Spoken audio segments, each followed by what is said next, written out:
வணக்கம். சிந்தனை களம் நிகழ்ச்சிக்கு உங்களை வரவேற்கிறோம்.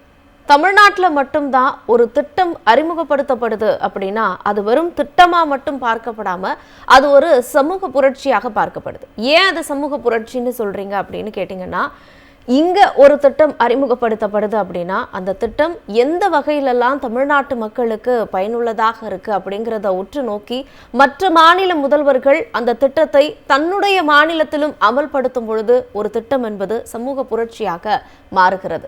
இது குறித்துதான் இன்றைய சிந்தனை களம் நிகழ்ச்சியிலும் நாம் பேச இருக்கிறோம். மற்ற மாநிலங்களுக்கு முன்மாதிரியாய் தமிழ்நாடு முன்னின்று வழிநடத்தும் திராவிட மாடல் நாயகர். இந்த அமர்வில் நம்முடைய சிறப்பு விருந்தினர்களும் இணைந்திருக்கிறார்கள். திமுகவினுடைய கொள்கை பரப்பு செயலாளர் முனைவர் திரு இரா சபாபதி மோகன் அவர்கள் இணையத்தின் வாயிலாக இணைந்திருக்கிறார். மார்க்சிஸ்ட் கம்யூனிஸ்ட் கட்சியிலிருந்து திரு மதுகு ராமலிங்கம் அவர்கள் இணைந்திருக்கிறார். விடுதலை சிறுத்தைகள் கட்சியிலிருந்து வழக்கறிஞர் திரு ரஜினிகாந்த் அவர்கள் இணைந்திருக்கிறார். அரங்கத்தில் ஊடகவியலாளர் சுமன் கவி அவர்கள் இணைந்திருக்கிறார். உங்கள் அனைவரையும் நிகழ்ச்சிக்கு வரவேற்கிறேன். முதல்ல நான் திரு சபாபதி மோகன் அவர்கள் கிட்ட இருந்து ஆரம்பிக்கிறேன். சார், காலை வணக்கம். முதல் கேள்வியாவே உங்ககிட்ட, எந்த ஒரு திட்டம் தமிழ்நாட்டில் அறிமுகப்படுத்தப்பட்டாலும் அது வெறும் திட்டமாக மட்டுமில்லை, அது ஒரு சமூக புரட்சியாக பார்க்கப்படுது. எல்லா மாநிலத்தவர்களும் அந்த திட்டத்தை உற்று நோக்குறாங்க. மற்ற மாநில முதல்வர்கள் எல்லாம் அந்த திட்டத்தை தன்னுடைய மாநிலத்துக்கும் கொண்டு வராங்க. இதை நீங்க எப்படி பாக்குறீங்க? அனைவருக்கும் வணக்கம். நீங்க தொடக்கத்திலே ரொம்ப அழகா சொன்னீங்க, சாதனை மேல் சாதனை. ஒரு திட்டம் மிகச் சிறப்பாக இருக்கிறது என்றால் அதை மற்ற மாநிலங்கள் எல்லாம் பின்பற்றக்கூடியது என்று அழகா சொன்னீங்க. அதாவது first of it's kind in India.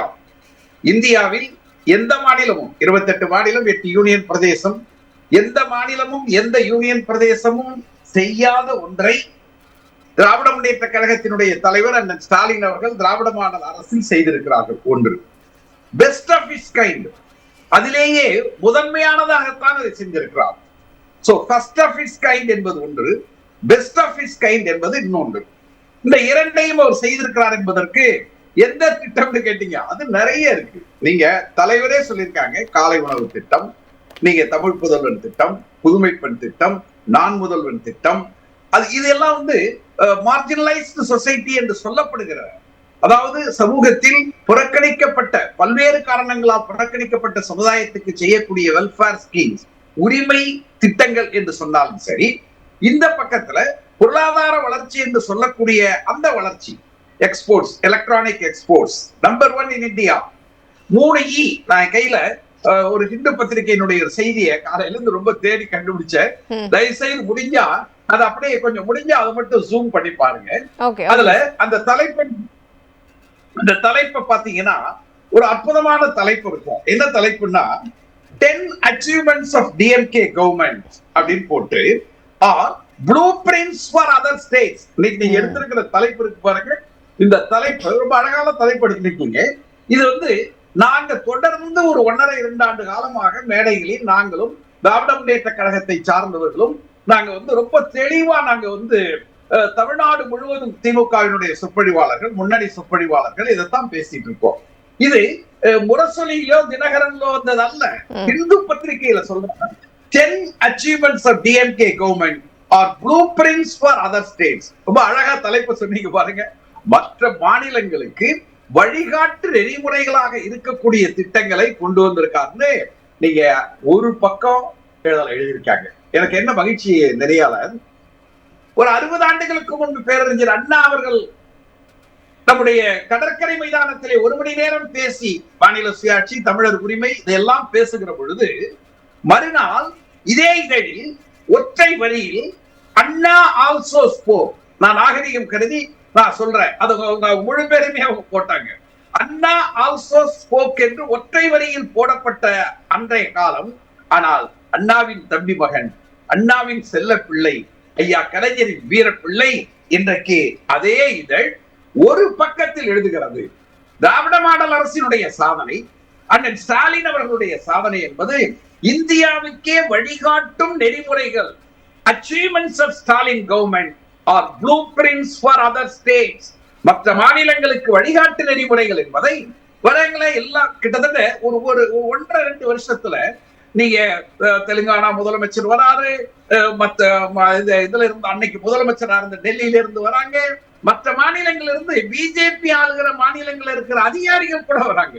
குஜராத்ல இருந்து ஒரு 10 டாக்டர் வந்து நம்முடைய கலைஞர் பல்நோக்கு மருத்துவமனையை பார்த்துட்டு, சார் நிஜமாவே நீங்க இதை எங்கதான் கூப்பிட்டு வந்திருக்கீங்களா, இல்ல வேற ஏதாவது அப்போலோ காட்டுறீங்களா அப்படின்னு ஆச்சரியப்படக்கூடிய அளவுக்கு நீங்கள் திட்டங்கள் ஆனாலும் சரி, ஒன்று வெல்ஃபேர் ஸ்கீம்ஸ், உரிமை முழக்க திட்டங்கள். நீங்க இப்ப இந்த விளம்பரங்கள்ல போடுறீங்களே, நாங்களும் தொடர்ந்து 20 நாளா பிரச்சாரம் பண்ணிட்டு இருக்கோமே, கீழே வண்டி போயிட்டு இருக்கு இல்லையா, அடுத்த கட்ட இன்னைக்கு நாளைக்கு நிறைவு பிரச்சாரம் போனோம். இருந்தாலும் நான் இந்த நிகழ்ச்சிக்கு இந்த ஒரு செய்தியை மக்களிடத்திலே நடுநிலையாளரிடத்திலே சொல்வதற்காகத்தான் நான் இதுல வந்து ரொம்ப முக்கியமா கலந்துக்கிட்டேன். இதுல சாதனையை ஒன்றிய அரசே பாராட்டி இருக்கிறது. ஒன்றிய அரசு பாராட்டி இருக்கிறது என்று சொன்னால், இதோ கல்வியில் இந்தியாவில் இருக்கக்கூடிய 28 மாநிலங்கள் 8 யூனியன் பிரதேசங்கள்ல மொத்தம் ஒரு 10,000 கல்லூரிகள் பல்கலைக்கழகங்கள் இருக்கும். அதுல நீங்க ஒரு 100 எடுத்துக்கிறீங்க. 100 எடுத்துட்டு அதை எடுக்கிறது யாருன்னா மனிதவள மேம்பாட்டுத்துறை, ஒன்றிய அரசாங்கத்தினுடைய கல்வித்துறை எடுத்துட்டு அவங்க என்ன சொல்றாங்க, national institutional ranking framework, NIRF. இது வந்து மனிதவள மேம்பாட்டுத்துறையில வருது. நீங்க ஒன்றிய அரசு மோடி அரசினுடைய துறையில கல்வித்துறையில வருது. 100 எடுத்து பார்க்கும் பொழுது இந்து பத்திரிகை எழுதுகிறது, Tamil Nadu tap the national institutional ranking framework with 18 institutions. மொத்தம் 28 மாநிலங்கள், சராசரியா 3 இருந்தாலே 100 வந்துரும். ஆனா நாம 18 கல்வியில் முதலிடம். இன்னும் சொல்ல போனால் டாக்டர் ஆனந்த நாகேஸ்வரன், இது நடுநிலையாளர்களுக்காக சொல்கிற செய்தி, டாக்டர் ஆனந்த நாகேஸ்வரன் பொருளாதார ஆய்வறிக்கையை பட்ஜெட்டுக்கு முதல் நாள் தாக்கல் செய்கிற பொழுது என்னிடத்துல இருக்கிறது தினமலர்ல வந்த செய்தி. நான் மத்ததை காட்டினா கூட யாரும் வந்து தப்பா சொல்லுவாங்க. தினமலர்ல வந்த செய்தி, அந்த பொருளாதார ஆய்வறிக்கையில் அம்மையார் படம் போட்டிருக்கிறது. அந்த ஆய்வறிக்கையில சொல்லக்கூடிய செய்தி என்ன தெரியுமா, கல்வியில் முதலிடம், மருத்துவத்தில் முதலிடம் தமிழ்நாடு என்று சொல்லுகிறது. இது எல்லாவற்றையும் மேலாக நிதி ஆயோக் என்று சொல்லக்கூடிய நம்முடைய ஒன்றிய அரசாங்கத்தினுடைய பழைய பிளானிங் கமிஷன் பாருங்க, அதுல சொல்றாங்க ஏற்றுமதிக்கு உகந்த மாநிலங்களில் 2வது இடத்தில் Tamilagam. Ease of doing business in Tamil Nadu. அதாவது நீங்க வெளிநாட்டுக்கு ஏற்றுமதி செய்வது, தொழில் தொடங்குவது, இதுல இந்தியாவிலேயே முதலிடம் 2வது இடம் என்று சொன்னால் அந்த மாநிலம் அமைதியாக இருக்கிறது என்று பொருள். அந்த மாநிலத்திலே சாதி சண்டை இல்லை, மத கலவரம் இல்லை, அந்த மாநிலத்திலே மாவட்டங்களுக்குள்ளே பிரச்சனை இல்லை, ஒரு தொழில் தொடங்குவதற்கு 20-30 இடங்களிலே போய் அனுமதி பெற வேண்டிய அவசியம் இல்லை, ஒரே இடத்திலே சிங்கிள் விண்டோ சிஸ்டம் என்று வைத்த பெருமை அண்ணன் திராவிட மாடல் அரசின் தலைவர் அண்ணன் ஸ்டாலினுக்கு உண்டு. இது அந்த கட்டுரையிலே 3E 3E அப்படின்னு போடுவாங்க. Electronic exports, export preparedness, ease of doing business என்று. எனவே இதை ஒரு பக்கம் பாத்தீங்கன்னா ஏதோ வளர்ச்சிக்கான ஏதோ வந்து மார்ஜினலைஸ்டு சொசைட்டிக்கு சொல்லக்கூடிய திட்டங்கள் மட்டுமல்ல, இன்னொரு பக்கத்தில் வளர்ச்சி மிக மிக பின்தங்கிய பிற்படுத்தப்பட்ட தாழ்த்தப்பட்ட சமுதாயத்தில் அவர்களுக்கு உரிமை. அதுதான் இன்னைக்கு 1000 ரூபாய் 2000 ரூபாய் இருக்கிறது. இல்லத்தரசிகளுக்கு 8000 ரூபாய் இருக்கிறது. OAP நீங்க அழகா நீங்க விளம்பரத்திலையும் நம்முடைய மதிப்பிற்குரிய முன்னாடி பேசினாங்களே நம்முடைய தொலைக்காட்சியினுடைய நிறுவனர் அழகா சொன்னாங்க பாருங்க. நானே சொல்லுவேன், அச்சி சுருப்பை கொஞ்சம் பெருசா வாங்கிக்க, 2000 ரூபாய், 1200 இருந்து 2000 ரூபாய் ஆக போகுது, சுருக்கு பை பெருசா வாங்கி வச்சுக்க. அது அப்படியே அழகா சிரிக்கும். எனக்கு ரொம்ப ஆச்சரியம். இந்த 14 நாளா நான் செய்கிற மாலை நேர பிரச்சாரம் மாணவர் குறிப்பா மகளிர் மத்தியில பார்க்கும்போது எந்த இடத்திலையும் ஒருத்தர் கூட முகம் சுளிக்கல. எல்லாரும் மகிழ்ச்சியா அண்ணன் ஸ்டாலின். முதல் கேள்வியை நான் கேட்கறது, ஸ்டாலின் ஆட்சி பிடிச்சிருக்கா, அண்ணன் ஸ்டாலின் ஆட்சி உங்களுக்கு பிடிச்சிருக்கா, உங்களுடைய சகோதரர் ஆட்சி தொடரணுமான்னு கேட்கும் போது எல்லாரும் கையசைத்து, ஒரு ஆயிரக்கணக்கான மகளிர் இருக்கிற பொழுது எல்லோரும் அவர்கள் கையசைத்து கையை எழுப்பி ஆரவாரம் செய்து மகிழ்ச்சியோடு இருக்கிறாங்க. எனவே இந்த சாதனை மக்களை போய் சென்றடைந்து இருக்கிறது. இந்த சாதனையினுடைய பயனாளிகள் இருக்காங்க பாருங்க, அவர்களை நேரடியாக சென்று சந்திக்கிற வாய்ப்பு பிப்ரவரி மாசத்திலேயே தமிழ்நாடு தலைமுடியாதுன்னு ஆரம்பிச்சுட்டாங்க தலைவர். தொடர்ந்து 43 தொகுதிகளில் நான் பேசியிருக்கிறேன். மிகப்பெரிய எழுச்சி இருக்கிறது. வரலாற்றில் நான் பார்க்க முடியாத எழுச்சி இருக்கிறது. எழுதி வைத்துக் கொள்ளுங்கள், 205 இடங்களில் திராவிட முன்னேற்ற கழகத்தினுடைய கூட்டணி வெற்றி பெறும். நாம் மட்டுமல்ல, கூட்டணி கட்சியை சார்ந்த தோழர்களும் முன்னணி தலைவர்களும் அற்புதமாக எடுத்து வைக்கிறார்கள். எனவே சாதனை மேல் சாதனை என்று சொல்லியிருக்கிறீர்கள். அவற்றை எல்லாம் முழுமையாக சொல்வதற்கு நேரம் இல்லை என்றாலும் 2 வரிகள் தான். ஒன்று, மார்ஜினலைஸ்டு சொசைட்டி என்று சொல்லக்கூடிய சமூகத்தில் பல்வேறு காரணங்களால், பொருளாதாரத்தால், சாதியால், மதத்தால், புறக்கணிக்கப்பட்ட சமுதாயத்துக்கு அண்ணன் ஸ்டாலின் அவர்கள் செய்திருக்கக்கூடிய உரிமை தொகை என்று சொல்லக்கூடிய 2000, அதுபோல இல்லத்தரசிகளுக்கு இன்னைக்கு 8000, அதுபோல ஓஏபி என்று சொல்லக்கூடிய அந்த 2000, இந்த நம்முடைய பிள்ளைகள் படிப்பதற்கு 1000 1500, அதுபோல நம்முடைய இந்த திட்டங்களை எல்லாம் நினைத்து பார்க்கிற போது தோழி விடுதி எங்கேயாவது நீங்க கேள்விப்பட்டிருக்கீங்களா? எந்த மாநிலத்திலாவது? எப்படி அண்ணன் ஸ்டாலின் அதை சிந்திக்கிறாருன்னு எனக்கு ஆச்சரியமா இருக்கும். அதுவும் அந்த தோழி விடுதிகள்லாம் முதன்மையான நகரங்கள்ல மட்டும் இல்லாம 2ஆம் கட்ட நகரத்திலையும் தோழி விடுதிகளை ஆரம்பிக்கிறாங்க. காரணம், பெண் பிள்ளைகள் அதாவது ஊரை விட்டு வெளியே வர வேண்டாம் அப்படிங்கிற காரணத்தினால. நீங்க அழகா சொன்னீங்க. மாவட்டங்கள் தோறும் வரப்போகுது. இப்ப நம்ம தேர்தல் அறிக்கையில கொடுத்திருக்கோம். இப்ப நான் ஒரு கிராமத்துலதான் இருக்கேன், வெள்ளம்படுகைங்கிற கிராமத்துல இருக்கேன். இந்த வெள்ளம்படுகையில இருந்து படிச்சு வேலைக்கு போயிருக்காங்க. அவங்க எல்லாம் எங்க போய் தங்குவாங்க? திருச்சியில, ஈரோடுலயோ, கோயம்புத்தூர்லயோ, சென்னையிலயோ.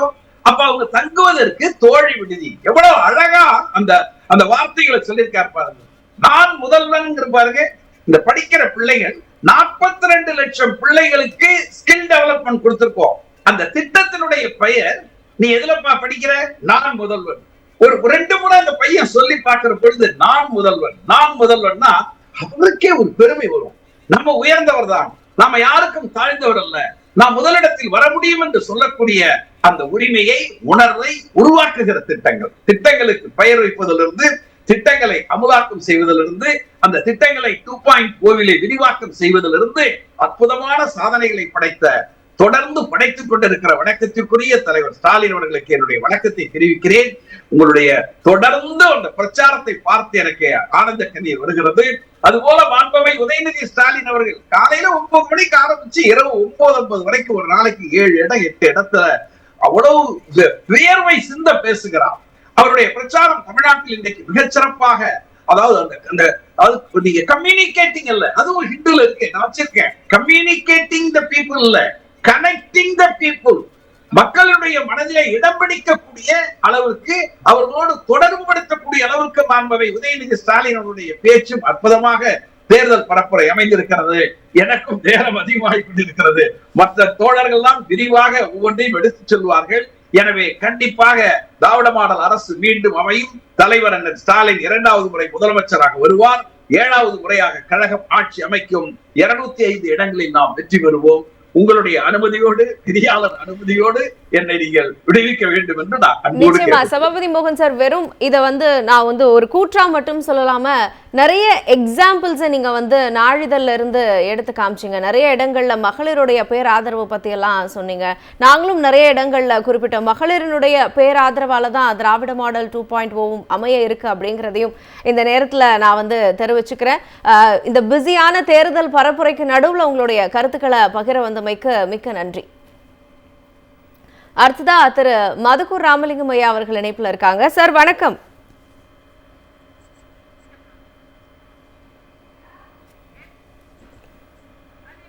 மதுக்கூர் ராமலிங்கம் சார் வணக்கம்.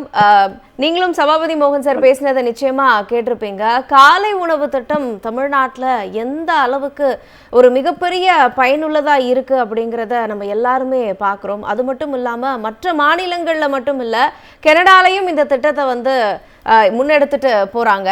ஒரு திட்டம் அப்படிங்கிறது ஒரு சமூக புரட்சியாக எப்படி மாறுகிறது அப்படிங்கிறது உங்களுடைய பார்வையில்? நிச்சயமாகமா.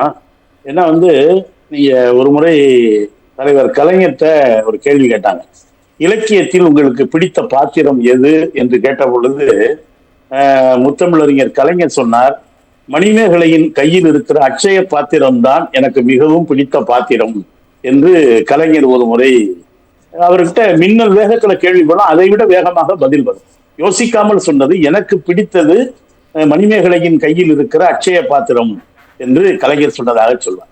ஆனால் இன்றைக்கு காலையில ஏற்கனவே மதிய உணவு என்பது இருக்கிறது. ஆனா நாங்களாம் ஒரு சாதாரண எளிய கிராமத்தில் இருந்து அரசு பள்ளிகளில் படித்தவர்கள். நிறைய பிள்ளைகள் காலை அந்த பிரேயர்ல மயக்கம் போட்டு விழுவார்கள். என்னன்னா, பல வீடுகள்ல விவசாய குடும்பங்கள்ல காலையில சமையல் என்பது இருக்காது. மதிய உணவை நம்பித்தான் அந்த பிள்ளைகள் வருவார்கள். அவர்களுக்கு காலையிலேயே பள்ளிக்கூடத்திலே உணவு என்பது ஒரு கனவாக இருந்தது. அது இந்த திட்டம் அறிவிக்கப்பட்ட பொழுது கூட அது சாத்தியம்தானா என்றெல்லாம் கேட்கப்பட்ட நேரத்தில் அதை சாத்தியப்படுத்தி இருக்கிறார் நம்முடைய முதலமைச்சர் என்பது உண்மையிலேயே மிகுந்த பாராட்டுக்குரியது. சில பேர் சொல்றாங்க இந்த மாதிரி எல்லாத்தையும் நீங்க ஒரு பத்திரிகை கூட சபாபதி மோகன் ஒரு தேர்ந்த கல்வியாளர், பல பத்திரிகை எடுத்து காட்டார். இந்த திட்டம் அறிமுகப்படுத்தப்பட்ட பொழுது தமிழ்நாட்டிலே ஒரு தின ஏடு எவ்வாறு தலைப்பிட்டது என்பதையெல்லாம் நாம் பார்க்கிறோம். ஏன்னா பசி நெருப்பிற்கு மத்தியில கூட தூங்கிடலாம், ஆனா பசிக்கு மத்தியிலோடு தூங்க முடியாது என்று வள்ளுவ பேராசான் சொல்லி இருக்கிறார். நான் கூட முதல்வர் பங்கேற்ற ஒரு கூட்டத்திலே சொன்னேன், எல்லோரும் திருக்குறளுக்கு வார்த்தையால் உரை எழுதுவார்கள், ஆனால் நீங்கள் தான் வாழ்க்கையால் உரை எழுதி இருக்கிறீர்கள் என்று நான் சொன்னேன். காரணம் என்னன்னா, இந்த பசி குறித்து வள்ளுவன் பல இடங்களில் பேசுகிறான். ஈண்டால் பசிகாண்பானாயினும் செய்யற்க சான்றோர் பழிக்கும் வினை என்றெல்லாம். அதை விட அந்த குழந்தைகளுடைய பசி இருக்கு பாருங்க. இப்ப நம்ம பேசிட்டு இருக்கப்பவே இங்க நம்ம தேர்தல் யுத்தத்துல நிக்கிறோம். இன்னொரு பக்கம் பாலஸ்தீனம் போன்ற நாடுகள்ல, ஈரான் போன்ற நாடுகள்ல அமெரிக்க அடாவடி காரணமாக ஒரு பெரும் போர். அங்கே இந்த பசித்த குழந்தைகளுடைய முகங்களை பார்ப்பது உண்மையிலேயே ரொம்ப துயரமானது, கடினமானது. அதை காலையிலேயே பிள்ளைகள் பள்ளிக்கூடத்துக்கு போய் சாப்பிட்டுட்டு படிக்கிறது இருக்கு இல்லையா? இப்ப நீங்க முதல்வரை பத்தி சொல்லுகிற பொழுது சொல்றாங்க, எங்க போனாலும் பிள்ளைகளை பார்த்தா என்ன படிக்கிறீங்க, என்ன படிக்கிறீங்க, என்ன படிக்கிறீங்க என்பது வெறும் உபச்சார வார்த்தை இல்லை. உங்களை பார்த்த உடனே சாப்பிட்டியா, டீ குடிச்சியான்னு கேட்கறது. எந்த குழந்தைய பார்த்தாலும் முதல்வர் என்ன அர்த்தம்னா, நான் நீ படிப்பதற்கான எல்லா கட்டமைப்பையும் வசதியையும் செய்து கொடுத்து விட்டேன், காலை உணவு போடுகிறோம், அரசுல பள்ளி கணினி தந்திருக்கிறேன், உங்களுக்கு பாட புத்தகம், அரசு பள்ளியில தமிழ் வழியில படிச்சா உயர்கல்விக்கு போகிற பொழுது பெண் குழந்தைகளுக்கு முதல்ல கொடுத்தார், பிறகு இப்ப ஆண் பிள்ளைகளுக்கும் கொடுக்கிறார். எனவே படிப்பதற்கு ஒரு கனிவான தாயை போல படிப்பதற்கான எல்லா ஏற்பாடுகளையும் ஒரு பக்கத்திலே செய்கிறார்.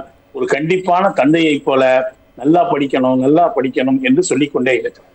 இதை விட சபாபதி மோகன் பட்டியலிட்டார் எவ்வளவெல்லாம் தமிழ்நாடு கல்வியில சுகாதாரத்தில். எனக்கு ஒரு பத்திரிகையாளனாக, ஒரு அரசியல் விமர்சனாக தோன்றுவது, 1952 நமது சுதந்திர இந்தியாவில் சட்டப்பேரவை இருக்கு. 67 இங்கே ஏதோ ஒரு வகையில தமிழ்நாட்டில் திமுக மாறி மாறி ஆட்சி கொண்டிருக்கிறது. என்னுடைய பார்வையில் கடந்த 5 ஆண்டுகள் நிறைவு செய்திருக்கிற மரியாதைக்குரிய மு.க.ஸ்டாலின் அவர்களுடைய இந்த ஆட்சியை போல ஒன்றிய அரசிடம் இருந்து நெருக்கடி தரப்பட்ட ஒரு ஆட்சி வேறு எப்போதும் இல்லை.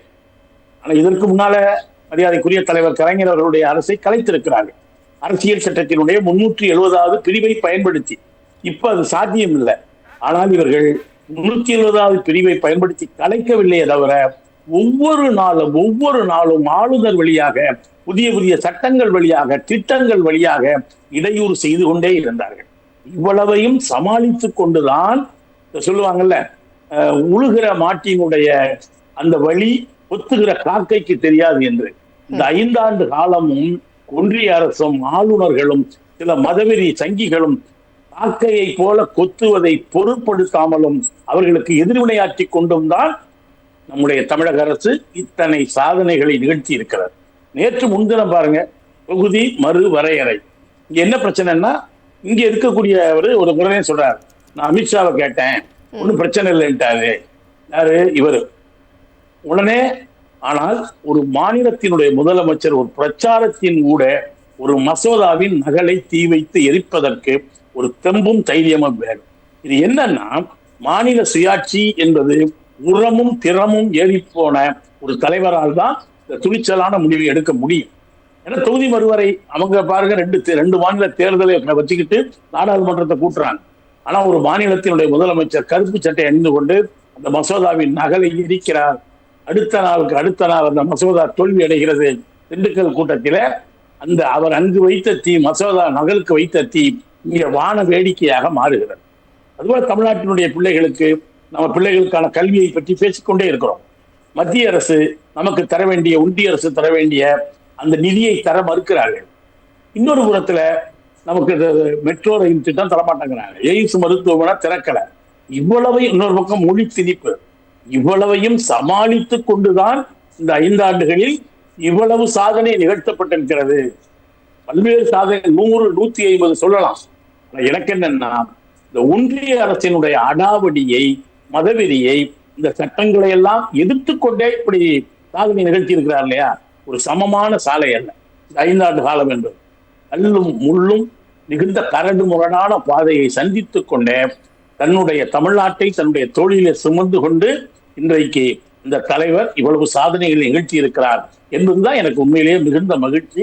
ஏன்னா நேற்றைக்கு கூட சொல்லியிருக்கார், அவர் அடிக்கிற பதில் சொல்ற விதம் இருக்கு இல்லையா, அது கலைஞர்கிட்ட தான் நம்ம பார்க்க முடியும். அதாவது நேற்று சொல்றாரு நம்ம முதலமைச்சர் கார்ல போகும்பொழுது கிரிக்கெட் பார்க்கிறாரு அப்படின்னு.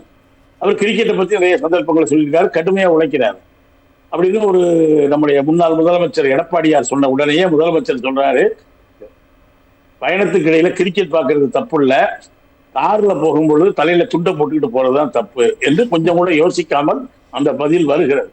மக்களோடு பேசுகிறார், மக்களோடு கலக்கிறார், மக்களோடு இணைகிறார். இதுதான் மிகப்பெரிய சாதனை. நிச்சயமாக நானும் தமிழ்நாட்டின் பல்வேறு பகுதிகளுக்கு பிரச்சாரத்துக்கு போகிறோம். குறிப்பாக முன்னெப்போதும் இல்லாத அளவுக்கு திராவிட முன்னேற்ற கழக அரசுக்கு பெண்களினுடைய ஆதரவு, நான் சொல்வது தவறில்லை, ஒரு காலத்துல பெண்கள் ஆதரவு அதிமுகவுக்கு தான் அதிகமா இருக்குங்க. ஆனா இப்ப பாத்தீங்கன்னா பெரும்பகுதியான பெண்கள் இந்த அரசுக்கு அரணாக நிற்கிறார்கள், இந்த அறத்திற்கு துணையாக நிற்கிறார்கள் என்பது மிகுந்த மகிழ்ச்சி அளிப்பதாக இருக்கு.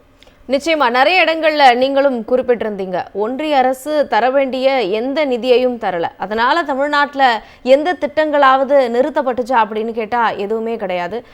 பள்ளி குழந்தைகள் படிக்கணும்னு நினைச்சு நீங்க பள்ளிக்கு வந்தா மட்டும் போதும், அதற்கப்புறம் நீங்க கல்லூரிக்கு போற வரைக்கும் இல்ல கல்லூரியில நீங்க படிக்கிற வரைக்கும் பிஹெச்டி வரைக்கும் உங்களுக்கு தமிழ்நாடு அரசு துணையாக இருக்கும் அப்படிங்கிறத எல்லா இடங்கள்லையும் மாண்புமிகு தமிழ்நாடு முதலமைச்சர் அவர்கள் தொடர்ந்து சொல்லிக்கிட்டே இருக்காரு. நீங்களும் அதை குறிப்பிட்டீங்க. தொடர்ந்து பேசலாம். ஒரு சிறிய இடைவேளைக்கு பிறகு நேயர்களே சிந்தனைக்களம் நிகழ்ச்சியில் ஒரு சிறிய இடைவேளை. சிந்தனைக்களம் நிகழ்ச்சிக்கு மீண்டும் உங்களை வரவேற்கிறோம். திரு சுமத், நீங்களும் கேட்டிருப்பீங்க பேசினது எல்லாமே. மகளிர் உரிமை தொகை, மகளிர் விடியல் பயணம், இது ரெண்டும் வெறும் திட்டம் மட்டும் கிடையாது, அது பெண்களுக்கான ஒரு சுயமரியாதை அப்படின்னே சொல்லலாம். என் கையில 4 காசு இருக்கு அப்படிங்கிற அந்த அது உங்களுக்கு ஒரு தனி தெம்பையே கொடுக்கும். பீகார்ல உரிமை தொகை கொடுத்ததுக்கு அப்புறம் தான் ஆட்சியவே அமைச்சாங்க. உங்களுடைய பார்வையில தமிழ்நாட்டினுடைய திட்டங்கள், தமிழ்நாட்டு திட்டங்களை பொறுத்தவரையிலும் பொதுவாக திட்டங்கள் அப்படின்னு சொன்னால் பாலம் அமைப்பது, உட்கட்டுமான வசதிகளை உருவாக்குவது, இதெல்லாம் தான் திட்டங்கள் அப்படின்னு பொதுவாக நாம் கருதுவாங்க. ஆனால் தமிழ்நாடு அந்த இடத்தில் மிகப்பெரிய ஒரு வளர்ச்சியை எட்டிவிட்டது. அதுக்கு தொடர்ந்த திமுக அரசினுடைய மீண்டும் மீண்டும் வந்த திமுக அரசு செய்த கலைஞர் அவர்களுடைய சாதனைகள் எல்லாமே இருக்குது. ஆனால் அதில் அடுத்த கட்டமாக கல்வியில் சிறந்த தமிழ்நாடு அப்படின்னு 2025 செப்டம்பர் 25 ஒரு இது கொண்டாடினாங்க. ஏன் கல்வியில் சிறந்த தமிழ்நாடுன்னு கொண்டாட வேண்டிய அவசியம் என்ன இருக்குது? அதுக்கு பின்னாடி அந்த ஒரு வரிக்கு பின்னாடி தான் மற்ற எல்லா திட்டங்களினுடைய இதுவும் இருக்குது. காலை உணவு திட்டம், குழந்தை காலையில் வருது அப்படின்னு சொன்னால், அதாவது ஆரம்பிக்கப்பட்டது 1 to 5 வரை அப்படிங்கும்போது 5க்கு பிறகு இப்போ 8ஆம் கிளாஸ் வரல நான் எக்ஸ்டெண்ட் பண்ணுறோம் அப்படின்னு சொல்லியிருக்காங்க. காலை உணவு திட்டத்தை பொறுத்தவரை உணவு கிடைக்கலங்கிறது அது எந்த காரணத்துக்காக உணவு கிடைக்கல. ஆரம்பத்தில் நாம் அரிசி போட்டோம், ஒரு 3 படி அரிசி ரூபாய்க்கு அப்படின்லாம் திமுக திட்டங்களை கொண்டு வந்தது. பிறகு விலையில்லா அரிசின்னு நம்ம அது வரலும் வந்துட்டோம். இப்போது ஒரு தாய்மார்கள் வீட்டில் மட்டுமே இருக்கிறார்கள், அவர்கள் வேலைக்கு போகலை அப்படின்னு சொன்னால் சமைச்சு ஒரு குறிப்பிட்ட அது சரிவிகித உணவாக இருக்கோ இல்லையோ ஒரு உணவை கொடுத்துட முடியும் காலையில். ஆனால் அவர்கள் வேலைக்கு போகிறாங்க. இன்றைக்கி இருக்கக்கூடிய சூழ்நிலை என்னென்னா, எல்லா தரப்பு பெண்களும் படித்து அல்லது அவர்கள் படிப்புக்கு ஏற்ற மாதிரி வேலைக்கு செல்கிற ஒரு மாநிலமாக தமிழ்நாடு இருக்குது. அப்போது கணவன் மனைவி இருவரும் வேலைக்கு போனால் அந்த இடத்துல காலையில் அவசரமாக அவர்கள் கிளம்புவாங்க. அவர்களுடைய உணவை கூட அவங்க ஸ்கிப் பண்ணிட்டு வேலைக்கு போயிட முடியும். ஆனால் சின்ன குழந்தைகளுடைய உணவு என்ன ஆகிறது? அங்கே எதிர்காலத்தின் முதலீடு இது. வெறும் பசிக்கான உணவு மட்டும் கிடையாது, இது அடுத்த ஜென்ரேஷனுக்கானது. அப்போது இந்த திட்டத்தை அடுத்து எக்ஸ்டெண்ட் பண்ணும்போது பார்த்திங்கன்னா பகவந்த் மான் வராரு, பார்த்துட்டு இப்படி ஒரு திட்டத்தை இது அருமையாக இருக்குது, நாங்கள் யாராலையுமே யோசிக்க முடியாதுன்னு சொல்லி மிக அருமையாக அதை புகழ்ந்து பேசுகிறாரு. அது ஆகஸ்ட் நடந்துச்சுன்னு, ஆகஸ்ட் 26 நடந்துச்சு, 2026. ஸோ எதுக்கு சொல்ல வரேன்னா, இது ஒரு திட்டத்தை அறிவிக்கிறதுங்கிறது வெறுமனே அதை இன்னைக்கு ஒரு பெனிஃபிட் அப்படிங்கிறது கிடையாது. அது ஒரு விதை போடுவது மாதிரி. நீங்கள் இந்த தேவர் மகன் படத்தில் சொல்லுவார், விதை நான் போட்டது அப்படிம்பார்ல, அதே மாதிரி இன்னைக்கு முதல்வர் அவர்கள் ஸ்டாலின் அவர்கள் வந்து போடுவது என்பது வெறுமனே உங்களுக்கு அதாவது மீனை கொடுப்பது அல்ல, விதை போடுவது. இன்றைக்கு நீங்கள் பிற்காலத்தில் அதை வந்து அனுபவிப்பீர்கள். இன்னைக்கும் நீங்கள் பார்த்தீங்கன்னா அதிகமான முதலீடுகளை ஈர்க்கக்கூடிய மாநிலம் நாம தான். பொருளாதாரத்தில் 11.9% வளர்ச்சி அடைந்த மாநிலம் நாம தான். அவர்கள் வைத்திருக்கிற அந்த நிதி ஆயோக்கே சொல்லுகிறது, நாம சொல்லலை. இந்த ரேங்க் எல்லாம் வந்து அதாவது நம்மளுடைய வளர்ச்சியை பார்த்து ஆனந்தப்படுகிற தகப்பன் இல்லை. இது மேலே இருந்து குட்டி குட்டி சார் சொன்னாங்க இல்லையா, உழைக்கிற மாட்டின் மீது கொத்தி உயிரை வாங்குகிற ஒரு அரசு அது. இப்படிப்பட்ட வன்மத்தோடு இருக்கக்கூடிய கூட்டாளிகளே, அதாவது தலைமையில் இருப்பவர்களே, நமக்கு வேற வழி இல்லாமல் சர்டிஃபிகேட் கொடுக்க வேண்டியிருக்குது. வேற வழி இல்லாமல் அவர்கள் இங்கே வந்து நின்று இந்த வளர்ச்சி எப்படி சாத்தியப்பட்டது அப்படின்னு பார்க்க வேண்டியிருக்குது. அப்போ கனடா இந்த திட்டத்தை பார்த்து வியந்து இதை போற்றுகிறதுங்கிறது இல்லை விஷயம். நம்மை அழிக்க நினைக்கிற, அழிக்க துடிக்கிற எதிரிகளே பார்த்து வியக்கிறார்கள். இது நம்மகிட்ட இருந்து கற்றுக்கிடுறாங்க. அங்கே நம்ம திராவிட மாடல்னு சொல்கிறதுக்கு முன்னாடியே குஜராத் மாடல்னு ஒன்று காமிச்சாங்க. அது ஒன்றும் இல்லை, பிரித்து தூர போடு அப்படின்னு சுந்தரராஜன் சொல்கிற மாதிரி வெறும் பேப்பர் தான் அது அப்படின்னு அதை ப்ரூஃப் பண்ணது. Which is model. மாடல்னா என்ன? நீங்கள் ரோல் மாடல்ங்கிற வார்த்தையை நம்ம சொல்கிறோம். ரோல் மாடல்னா என்ன? இவரை போல் நான் வாழ வேண்டும், இதை மாதிரி நான் கட்டமைப்பு உருவாக்க வேண்டும். இன்றைக்கும் நீங்கள் வளர்ச்சி குறியீடுகளில் தமிழ்நாடு எல்லா இடத்துலையும் பரவலாக வளர்ந்துருக்கிறது. ஆனால் அந்த ஃபஸ்ட் இடம்ங்கிறது பார்த்தீங்கன்னா சில இடங்களில் மாறும். நீங்கள் பொருளாதாரத்தில் முன்னேறிய மாநிலம்னு பார்த்தீங்கன்னா அது மகாராஷ்டிரா தான், நம்ம 2வது இடத்துல தான் இருப்போம். கல்வியில் முன்னேறிய மாநிலம்னு பார்த்தீங்கன்னா கேரளா தான், நம்ம 2வது இடத்துல தான் இருப்போம். ஆனால் அளவு நம்மளுடைய ஜியோகிராஃபிக்கல் சுச்சுவேஷன் இதை வச்சுக்கிட்டு இங்கே இருக்கக்கூடிய இத்தனை மக்களையும் ஒட்டுமொத்தமாக வளர்ப்பு. நீங்கள் பொருளாதார வளர்ச்சி நீங்கள் சும்மா பார்க்கக்கூடாது. பாம்பேங்கிற ஒரு நகரத்தை கழிச்சிட்டிங்கன்னா மகாராஷ்டிராவில் ஒன்றுமே கிடையாது. பெங்களூருங்கிற ஒரு நகரத்தை கழிச்சிட்டிங்கன்னா கர்நாடகாவின் வளர்ச்சியில் ஒன்றுமே கிடையாது. உண்மையை சொல்கிறேன், இதுதான் உண்மை. இன்னொன்று, இந்த சமூக அமைப்பில் ஜாதிங்கிறது ஒரு பெரிய பிரச்சனை. இங்கே வர்க்கம் மட்டும் இல்லை, அதாவது பொருளாதாரத்தில் பின்தங்கிய நிலைங்கிறது மட்டும் இல்லை, ஜாதி பெரிய ஒடுக்குமுறை. அப்போது நீங்கள் மற்ற மாநிலங்களின் வளர்ச்சிங்கிறது, ஒரு ஐடி துறையில் ஒருத்தர் வேலை பார்க்குறாருன்னா பெரும்பாலும் முன்னேறிய சமூகமாக மேல்தட்டாகத்தான் இருப்பார்கள். அடித்தட்டில் கீழே இருக்கக்கூடியவர்கள், அதுவும் சாதியாலையும் பொருளாதாரத்திலையும் பின்தங்கி இருக்கக்கூடியவர்கள் மேலே வர முடியும் அப்படின்னு சொன்னால், இப்போ முதல் தலைமை பட்டதாரிங்க, அவருக்கு வந்து இல்லை பட்டதாரியில் அந்த குடும்பத்திலேருந்து ஒருத்தர் படிக்க வர்றாரு. படிக்க வந்தால் அவர்கள் பெண்ணாக இருந்தால் புதுமை பெண் திட்டத்தின் மூலமாக 1000 ரூபாய், ஆணாக இருந்தால் தமிழ் புதல்வன் திட்டம். இப்போ பெண்ணுக்கு மட்டும் கொடுத்துட்டு அது என்ன பெண்ணுக்கு மட்டும் அப்படின்னு இல்லை, எல்லாரும் வாங்க, எல்லாருக்கும் பிரச்சனை இருக்கு இல்லையா, வாங்க. இடைநிற்றல் இருக்கக்கூடாது. நீங்கள் பெரும்பாலும் என்ன நடக்கும் அப்படின்னா 12க்கு மேலே படிக்கிறது, படிக்கிறதுங்கிறது பல்ல கடிச்சிக்கிட்டு படிக்கிறதுங்க. பணம் இல்லாதவங்க படிக்கிறது அவ்வளோ கஷ்டம். பொருளாதாரத்தில் அது இன்னொன்று, சாதிய ரீதியாக பின்தங்கி இருக்கிறவர்களுக்கு பக்கத்தில் எல்லாரும் படித்தவங்க இருக்க மாட்டாங்க. இன்றைக்கி நீங்கள் பெரிய பெரிய ஸ்கூல்களில் இடம் கேட்க போங்க, அப்பா என்ன படிச்சிருக்காங்க, அப்பா அம்மாவுக்கு இன்டர்வியூ நடத்துவாங்க. ஏன்னு கேட்டால் எங்கள் ஸ்கூலுக்கு வர்றவங்க அப்பா அம்மா படித்து வளர்ந்த நிலையில் இருக்கணும். நான் அப்படி இல்லாத குடும்பங்களில் எப்படி இந்த பிள்ளையை படிக்க வச்சு அடுத்த கட்டத்துக்கு கொண்டு போகிறது? அதுக்கு தான் நான் முதல்வன் திட்டம். நீங்கள் கிட்டத்தட்ட 41 லட்சம் பேர் இதில் வந்து பதிவு செஞ்சுருக்காங்க. 1.5 லட்சம் பேருக்கு வந்து வேலை வாய்ப்புகளே வாங்கி கொடுக்கப்பட்டிருக்குது பெரிய நிறுவனங்களில். அதுபோக பல ஆயிரம் பேர் வந்து வெளிநாடுகளில் சென்று போய் படிப்பதற்கான வாய்ப்புகள்.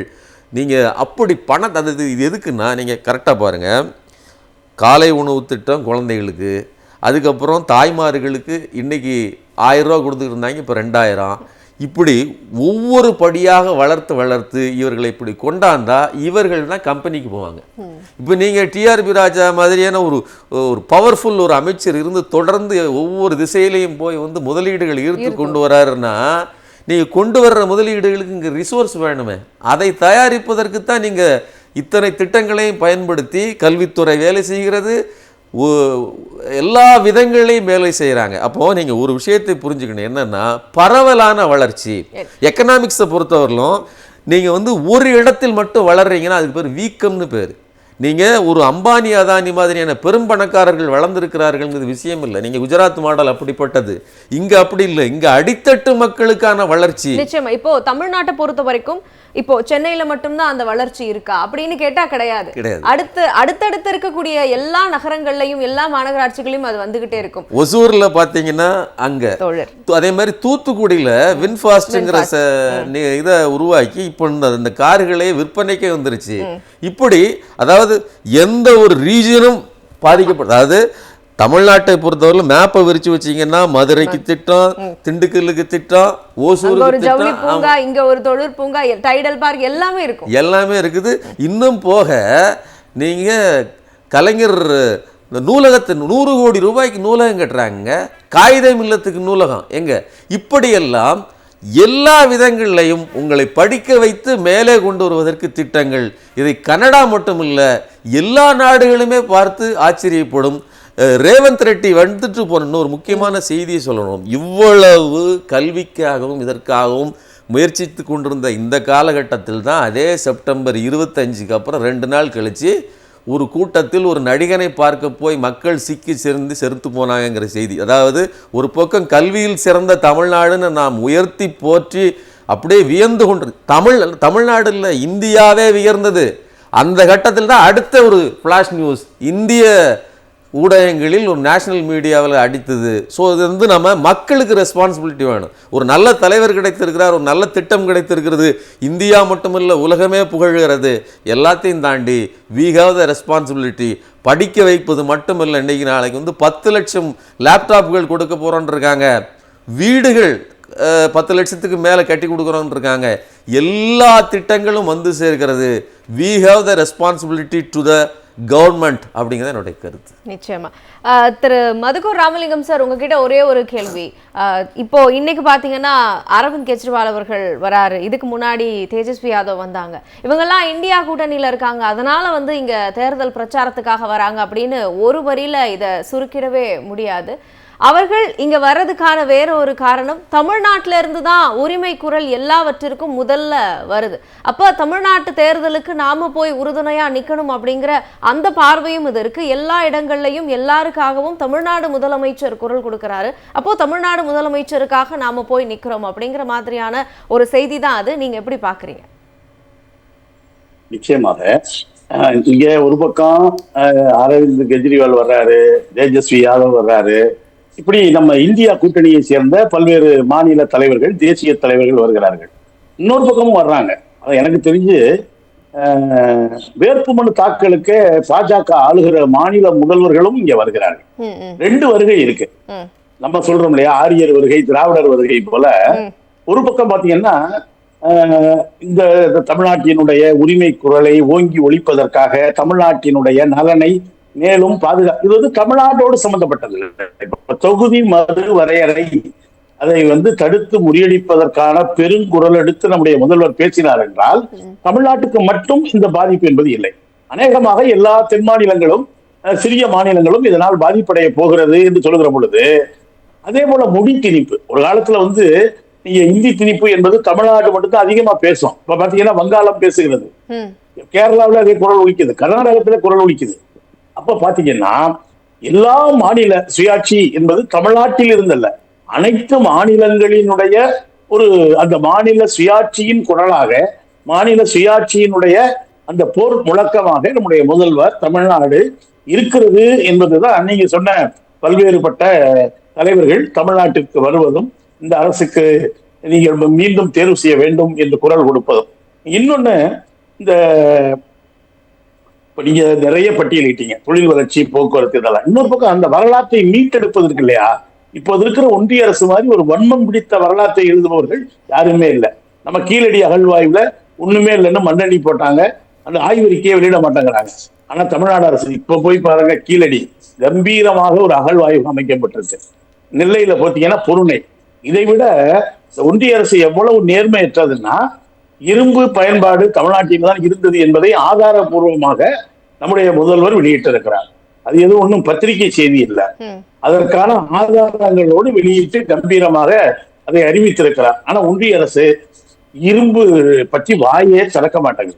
இன்னொரு பக்கத்துல சிந்து சமவெளி நாகரிகத்தினுடைய தந்தை என்று சொல்லப்படுகிற அந்த ஆய்வை, அந்த நூற்றாண்டை தமிழ்நாடு மட்டும்தாங்க கொண்டாடுது. அது சிந்து சமவெளி நாகரிகங்கிறது தமிழ்நாடு மட்டும் சம்பந்தப்பட்டது இல்லை, இந்தியா முழுவதும் சம்பந்தப்பட்டது. ஏன்னா இங்க இருக்கக்கூடிய வைகைக்கும் சிந்து நதிக்கும் இடையிலான தொடர்பு, ஒரு பக்கம் எதிர்காலத்துல தொழில் பூங்கா, பிள்ளைகளுக்கு உணவு, கணினி, முதலீடு என்கிற எதிர்காலத்தின் மீது வெளிச்சம் பாய்ச்சுவது, இன்னொரு பக்கத்திலே கடந்த கால பெருமையை மீட்டெடுத்து உயர்த்தி பிடிப்பது, நிகழ்காலத்திலே நின்று கொண்டு எதிர்காலத்தை எல்லோரும் சொன்னது போல வருங்கால தலைமுறையின் வளர்ச்சிக்கு திட்டமிடுவது, இன்னொரு புறத்தில கடந்த காலத்தின் பெருமைகளை மீட்டெடுத்து உலக அரங்கிலே உயர்த்தி பிடிப்பது என்று 3 காலங்களிலும் நின்று பணியாற்றுகிறார் நம்முடைய முதல்வர் என்பதிலே எனக்கு உண்மையிலேயே மகிழ்ச்சி. நிச்சயமா. அதே மாதிரி திரு சுமன் சார், இன்னொரு முக்கியமான விஷயம், தமிழ்நாட்டினுடைய மருத்துவ கட்டமைப்புகளை தவிர்த்துட்டு நம்ம தமிழ்நாடுடைய திட்டங்களை பத்தி பேசிடவே முடியாது. இங்க இருக்கக்கூடிய மருத்துவ திட்டங்கள் அப்படிங்கிறது முன்னோடி திட்டங்கள் மட்டும் கிடையாது. அது கொரோனா காலகட்டத்தில் ஆட்சி அமைக்கக்கூடிய அந்த சமயத்திலையும் நமக்கு வந்து எந்த அளவுக்கு நெருக்கடியான ஒரு சூழல்ல இருந்தோம் அப்படின்னு சொல்லி தமிழ்நாட்டினுடைய மருத்துவ திட்டங்கள், இன்னைக்கு உத்தரப்பிரதேசத்துலேருந்து ஒரு குழு வராங்க, தமிழ்நாட்டில் எப்படி மகப்பேறு இறப்பு விகிதத்தை குறைக்கிறீங்க அப்படிங்கிறத செக் பண்ணுறதுக்காக. உங்களுடைய பார்வை சுருக்கமா? இது வந்து மருத்துவ திட்டங்களை பொறுத்தவரையிலும் மருத்துவமனைகளை கட்டுவது, அதை தரமாக மாற்றுவது, அது மட்டும் இல்லை, மக்களை தேடி மருத்துவம் அப்படிங்கிறது, அதாவது வீட்டுக்கே கொண்டு போய் மருந்து கொண்டு போய் கொடுத்து பெரிய பல, அதாவது வயதான முதிர்ந்த மக்கள்லாம் வந்து ஒரு ஹாஸ்பிட்டலுக்கு வரேன்னா நீங்கள் யாரையாவது ஒருத்தரை போய் தேடி பிடிக்கணும். அதுலேயும் சில வியாதிகள் வந்து ஒரு வயதுக்கு மேலே தொடர்ந்து இருக்கும். நீங்கள் வந்து சுகர் மாதிரியான பிரச்சனைக்கு ரெகுலராக மருந்து சாப்பிடணும். செக்கப்புங்கிறது மாதத்தில் ஒரு நாளுங்கிற மாதிரி வேணால் இருக்கலாம். அப்போ நீங்கள் மாதத்தில் ஒரு நாள் செக்கப்புக்கும் வர்றாங்க, தொடர்ந்து மருந்துகள் கிடைப்பதற்கான வாய்ப்பை ஏற்படுத்தி கொடுக்குறாங்க. இன்னொன்று, நீங்கள் மருத்துவ கட்டமைப்பை சொன்னது மாதிரி, அதே மாதிரி கலைஞர் பல்நோக்கு மருத்துவமனைலாம் வந்து ஈடு இணை இல்லாத ஒரு மருத்துவமனை. நீங்கள் வந்து இன்றைக்கி வந்து வெளியில் பேசுகிறாங்க இல்லை, அதாவது ஏதோ இங்கே, அதாவது எதிர்கட்சிகளாக அல்லது எதிரி கட்சிகளாக வந்து நிற்கிற புதியவர்களுக்கு இந்த மருத்துவ கட்டமைப்பு பற்றிய அறிவு துளி அளவு கூட கிடையாது. நாங்கள் தரமான மருத்துவத்தை கொடுப்போம். நீங்கள் முதல்ல மருத்துவமனைக்கு வாங்குறா சார். 80களில் 80களில் 90களில் ஏன் 2000 கூட இல்லாத வளர்ச்சியே இன்றைக்கி நீங்கள் போய் பார்த்தீங்கன்னா ஒரு ப்ரைவேட் ஹாஸ்பிட்டலில் விட மிகச்சிறப்பான கட்டமைப்பு, ஓமந்தூர் மருத்துவமனையாக இருந்தாலும் சரி, அல்லது நீங்கள் கலைஞர் பல்நோக்கு மருத்துவமனையாக நீங்கள் வந்து பார்த்தீங்கன்னா தான் தெரியும், 10 பைசா செலவில்லாமல் அவ்வளவு அருமையான உலக தரம் வாய்ந்த மருத்துவ கட்டமைப்பை தமிழ்நாட்டில் உருவாக்கி இருக்கிறோம். இது சென்னையில் மட்டும் இல்லை, ஒவ்வொரு மாவட்டத்தினுடைய நகரங்கள்லையும் பெரிய பெரிய மருத்துவ கட்டமைப்புகளை உருவாக்கி இருக்கிறோம். ஸோ வீடு தேடி மருத்துவம் அப்படிங்கிறது ரொம்ப முக்கியமானது. அதுபோக உணவுப் பொருட்களை, அதாவது ரேஷன் பொருட்களை வீட்டுக்கு கொண்டு போய் கொடுக்கிறது. ஆமாம், தாய்மானவன் திட்டம். தாய்மானவன்கிற, அதாவது ஒவ்வொரு வார்த்தைக்குள்ளேயும் அவ்வளவு பொருள் இருக்குது அப்படிங்கிறதுக்கான இது என்னென்னா, கடைசி காலகட்டங்களில் ஒரு மகன் வந்து தாயாக மாறி அந்த தாய் தகப்பனை சந்திக்க பார்க்கணும், அவர்களுக்கான உணவை கொண்டு போய் சேர்க்கணும். அந்த இடத்தில், அதாவது ஒரு இல்லத்தரசிக்கு 2000 ரூபா எவ்வளோ பெரிய பலமோ, அதே மாதிரி முதியவர்களுக்கு இன்றைக்கி வந்து 2000 ரூபா உயர்த்தி கொடுக்க போகிறாங்க, இதெல்லாம் எவ்வளோ பலமோ. அதே மாதிரி ஆமாம், அன்புச்சோலை, அதெல்லாம் வந்து யாருமே சிந்தித்திருக்க முடியாத ஒரு விஷயம். அதாவது என்னென்னா, இன்றைக்கி இருக்கக்கூடிய மைக்ரோ லெவல் ஃபேமிலிஸ் வந்து தாய் தகப்பனை பார்க்க முடியாத ஒரு சூழ்நிலை இருக்குது. அது அவர்களை சுற்றி குற்றம் இல்லை. ஆனால் அவர்களையெல்லாம், இந்த முதியோர்களையெல்லாம் வந்து அவர்களை மகிழ்விப்பதற்கு, அவர்களை அடுத்த கட்டத்துக்கு வந்து சிந்திச்சு, இதெல்லாம் வந்து குழந்தைகள் ஆரம்பித்து நீங்கள் ஆமாம் முதியவர்கள் வரையிலும் எந்த இடத்திலேயுமே குறை சொல்ல முடியாத புதுமையான இன்றைய நவீன உலகத்துக்கு தேவையான, அது மட்டும் இல்லாமல் சாதிய ரீதியாகவும் பொருளாதார ரீதியாகவும் பின்தங்கிய மக்களையும் அந்த பகுதிகளையும் ஒட்டுமொத்தமாக வளர்க்கிற சீரான வளர்ச்சியை கொடுக்கிற இந்த அரசு, திராவிட மாடல் அரசு, அதற்காக சிந்தித்து செயல்படுபவர் நம்மளுடைய முதல்வர் ஸ்டாலின் அவர்கள். அப்படிங்கிற நிச்சயமா அழகா குறிப்பிட்டீங்க. பிறந்த குழந்தையிலிருந்து முதியவர் வரைக்கும் என்னென்ன திட்டங்கள் எல்லாருக்கும் சமநிலையில, எல்லோருக்கும் எல்லாம் அப்படிங்கிற அடிப்படையில எப்படி போய் சேர்க்கணுமோ அப்படி அவர் சேர்த்துட்டாரு. இனி வரும் காலங்கள்ல என்னென்ன செய்ய போறோம் அப்படிங்கிறதையும் அவர் வந்து சொல்லிட்டாரு. இனி மக்களின் கைகள்ல தான் இருக்கு. நிகழ்ச்சியில் கலந்து கொண்ட உங்கள் அனைவருக்கும் எங்களுடைய மனமார்ந்த நன்றி. நேர்களே, சிந்தனை களம் நிகழ்ச்சி நிறைவு பெறுகிறது. வணக்கம்.